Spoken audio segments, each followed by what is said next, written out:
नमस्कार। आकाशवाणी देहरादून से प्रस्तुत हैं प्रादेशिक समाचार। पहले मुख्य समाचार। विपक्षी दलों के हंगामे के बाद संसद के दोनों सदनों की कार्यवाही दोपहर 2 बजे तक के लिए स्थगित। केंद्र सरकार आज एक देश एक चुनाव से संबंधित विधेयक 31 सांसदों वाली संयुक्त संसदीय समिति को सौंपेगी।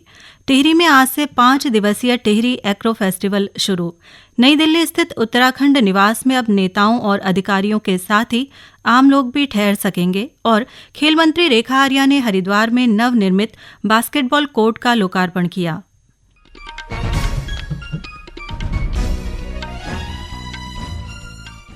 समाचार के साथ मैं आशा भट्ट और समाचार विस्तार से।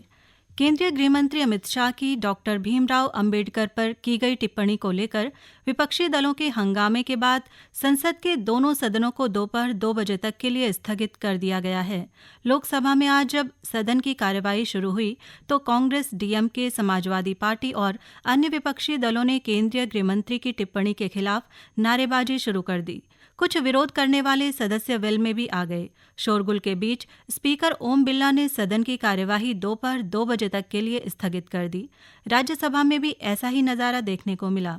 जब सदन की कार्यवाही शुरू हुई तो सभापति जगदीप धनखड़ ने श्री शाह की टिप्पणी और अन्य मुद्दों पर विपक्षी सांसदों द्वारा दिए गए स्थगन नोटिस को मंजूर नहीं किया। कांग्रेस, डीएमके, आम आदमी party, Samajwadi party, RJD, left और अन्य विपक्षी सदस्यों ने गृहमंत्री के खिलाफ नारेबाजी की।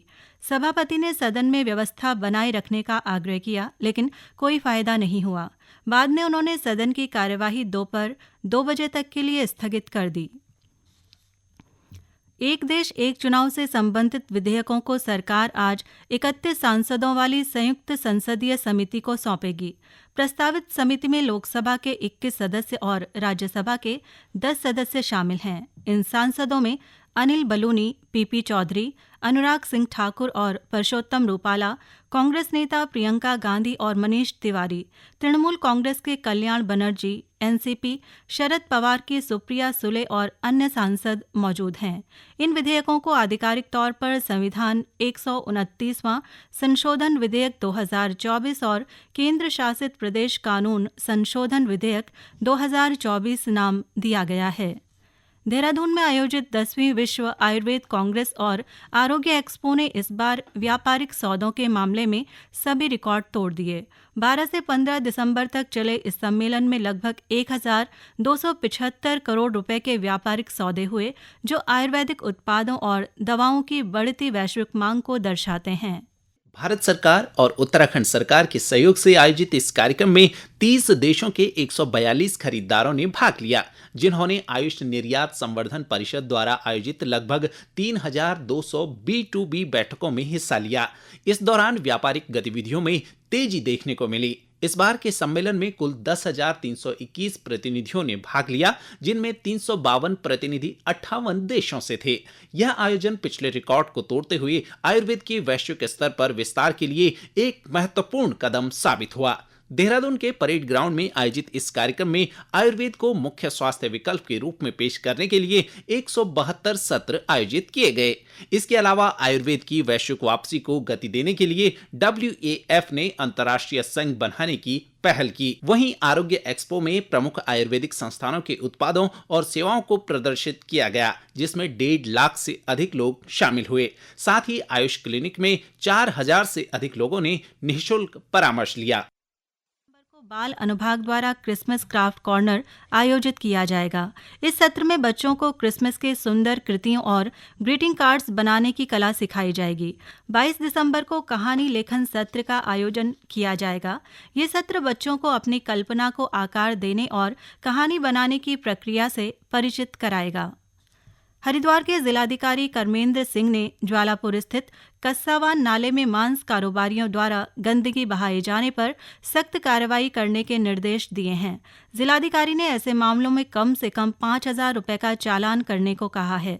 कलेक्ट्रेट सभागार में 56वीं गंगा संरक्षण समिति की बैठक में उन्होंने नगर निगम अधिकारियों को घाटों और पुलों से गंगा में गंदगी फैलाने वालों और अतिक्रमण पर कड़ी नजर रखने के निर्देश दिए। टिहरी में आज से 5 दिवसीय टिहरी एग्रो फेस्टिवल शुरू हो गया है। प्रतियोगिता में देश विदेश के 85 पायलट हिस्सा ले रहे हैं।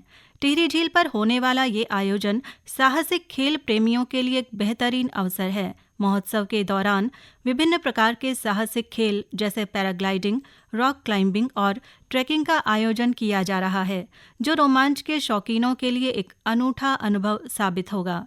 टिहरी झील के सुंदर दृश्य और उसके आसपास के पहाड़ी इलाकों में आयोजित हो रहा ये महोत्सव पर्यटकों को साहसिक गतिविधियों का एक अनूठा अनुभव प्रदान करने का जरिया भी है। इस आयोजन में देश विदेश से आने वाले साहसिक खेल प्रेमी अपनी प्रतिभा का प्रदर्शन करेंगे और स्थानीय संस्कृति को भी करीब से जान सकेंगे। मुख्यमंत्री पुष्कर सिंह धामी ने राज्य के आगामी 25 वर्षों के विकास के लिए योजनाओं का खाका तैयार करने के निर्देश दिए हैं। सचिवालय में उत्तराखंड निवेश और आधारिक संरचना विकास बोर्ड की बैठक में श्री धामी ने कहा कि वर्ष 2047 तक प्रधानमंत्री नरेंद्र मोदी के विकसित भारत के संकल्प को पूरा करने के लिए राज्य में अल्पकालिक, लघुकालिक और दीर्घकालीन योजनाओं पर काम किया जाए।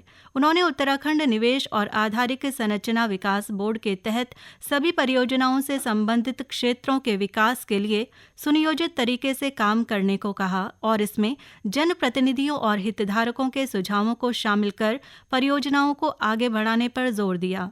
मुख्यमंत्री ने कहा कि इन परियोजनाओं की नियमित समीक्षा की जाएगी। बैठक में श्री धामी ने उत्तराखंड को वेडिंग डेस्टिनेशन के रूप में विकसित करने पर भी जोर दिया और इसके लिए पर्यटन विभाग को 4 सप्ताह के भीतर नीति बनाने के निर्देश दिए।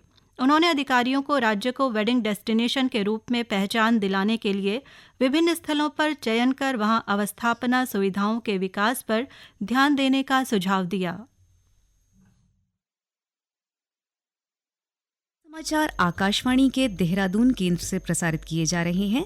ताज़ा समाचार के लिए आप हमारे सोशल मीडिया एक्स व Facebook page Akashvani news Uttarakhand को फॉलो कर सकते हैं। साथ ही ये समाचार हमारे YouTube channel Akashvani news Uttarakhand पर भी उपलब्ध हैं। केंद्र सरकार की महत्वाकांक्षी ऋषिकेश कर्णप्रयाग रेल परियोजना का कार्य तेजी से आगे बढ़ रहा है। परियोजना के पैकेज 5 के तहत लछमोली से रानीहाट के बीच 3 सुरंगों को ब्रेक थ्रू सफलतापूर्वक हो चुका है। इसमें लगभग 11 किलोमीटर लंबी मुख्य और एस्केप टनल की खुदाई पूरी कर ली गई है और अब कंक्रीट लाइनिंग का काम तेजी से चल रहा है। टनल निर्माण का काम कर रही श्रमिकों का कहना है कि उन्हें सरकार की ओर से सभी सुविधाएं और सहायता उपलब्ध कराई जाती हैं। 4 वर्षों से यहाँ पे काम कर रहा हूँ। सरकार की तरफ से यहाँ पे बहुत ज्यादा सपोर्ट मिलती है। समय समय पे जो वेतन बढ़ता है वो बढ़ा हुआ वेतन हमें हर साल हर 6 महीने में बढ़ा हुआ मिलता है। मैं धन्यवाद करना चाहूँगा अभी अपनी वर्तमान जो सरकार है स्टेट की भी और सेंटर की भी।